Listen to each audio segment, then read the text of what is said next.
James Turner for the untouchable true school sports. Let's go, baby. Bow! Be careful what you wish for because it can become a reality. Yeah.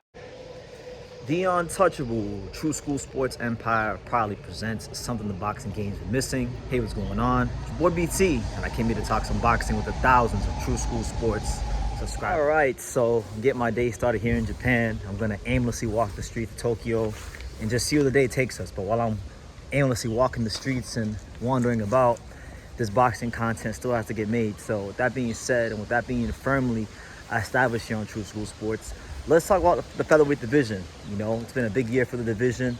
There's one more big fight remaining in this weight class, and it'll be December out there in Arizona. It's going to be Rafael Espinoza taking on Robeisy Ramirez in the very much anticipated rematch for the WBO featherweight title.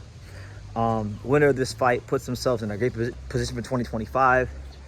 Robeisy's either going to become champion again, or Rafael Espinoza will now further establish himself as a legitimate champion with his second world title defense. So a lot is at stake here, a lot is in play here. And funny enough, there's reports coming out now that Rafael Espinoza and his team, they are mulling over a move to super featherweight, 130 pounds, the next weight class up. They're already thinking about moving up there, regardless of the outcome of this fight. And when I hear these kind of things, first and foremost, it's not really surprising because you got to remember, Rafa has been a featherweight pretty much his entire career, if I'm not mistaken. He turned pro in 2013, and all these fights he's had up to now have been at featherweight, and he's not exactly a small featherweight. He's not even a regular size featherweight. He's not even a above average featherweight in terms of size. He is a huge, gargantuan, massively tall featherweight. So for me personally, I've had this question for a lot of time about Espinoza. My question's been, how long can he really make this weight and still feel strong and still be effective? And if they're already talking about a move to 130, then what that signals to me is that his condition, physically speaking, could be compromised. Maybe they may already be seeing things in the gym, or maybe there were things even in the last fight against Sergio Sanchez that we didn't get a chance to see as boxing fans because he got such an early knockout and he wasn't really pushed into those later rounds. He may already be having a hard time making the featherweight limit, and I'm sure Top Rank and all parties involved, they went ahead and they made a good offer for this fight for both fighters, good money, and Rafael Espinoza is going to take it. But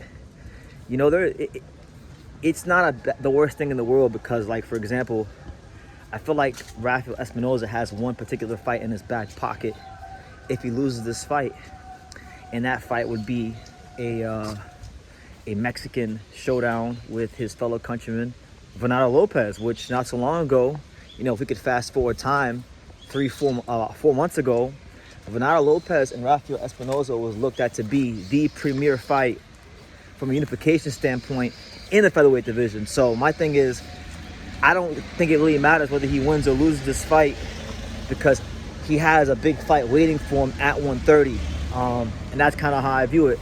Now, obviously, Espinoza is a proud fighter. He didn't turn pro and go through all those tough Mexican fighters on the club show circuit, and then come to South Florida and then upset Robeisy Ramirez just to give away his title because he can't make weight. He wants to win. He wants to leave people with the impression that he's the best featherweight in the world. So my thing is this. I'm not gonna lie to you guys. I like Espinoza. I wanted him to win because I want Angelo Leo to fight him. Because a lot of you guys say that he can beat Angelo Leo, and I definitely don't believe that. But when I hear things like his about his weight and the fact that he's already thinking about 130, subconsciously and psychologically, I feel like maybe he might already have half a foot or a foot out the door. And you can't have half a foot or a foot out the door if you're gonna fight someone as skillful and as talented and as crafty. And in this case, he coming off of a loss, or he won a fight, but I'm saying coming off of a loss to Espinoza, trying to get it back, try to become champion again. This guy, Robeisy Ramirez, is gonna be very hungry to win, And to be honest with you, hearing this, and I just think Rafael Espinoza, and I could be wrong, you know. I've been right many times here on YouTube. I've been wrong my fair share of times here on YouTube, but I just think this is all setting up the landscape, Robeisy's, what I think his psychological state of mind will be going into this fight. It's all setting up for Robeisy Ramirez to become champion again, and I'm so leaning towards him to win this fight. He should have honestly beat Rafael Espinoza the last fight. I give Rafael Espinoza all the credit in the world because Rafael Espinoza showed the true heart of a Mexican fighter and a Mexican warrior, and he was able to like get that knockdown and eventually beat him, become champion as an underdog. But you know, he was out and he was ready to go. And I remember being ringside, very close to the ring, seeing the expression on his face. He was ready to go. And if Robeisy Ramirez had any more left to give and throw as far as punches are concerned, he would have stopped him, you know. I think Robeisy is gonna learn from his mistakes. I think conditioning wise, he will come better this fight, and he will become champion again, more than likely, because you can't already have half a foot, not even a quarter of a foot out the door, thinking about going to 130. And my thing is, Espinoza has a big fight, a fight you could even say from a commercial standpoint is even bigger than this one with Venado Lopez. You know, Venado Lopez will be coming off the Angelo Leo knockout loss, which was not just a career-changing, but a life-changing knockout loss. And people are going to want to see how he bounces back. So I think Robeisy will beat Espinoza because of his weight, because of him thinking about going to 130.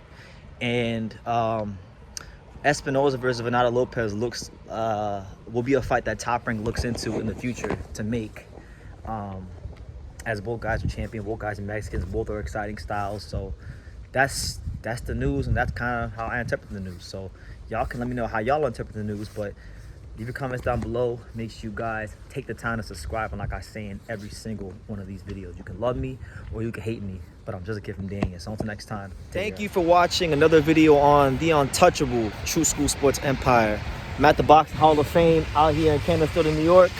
And for more great boxing content just like this video, make sure you click and subscribe right over here.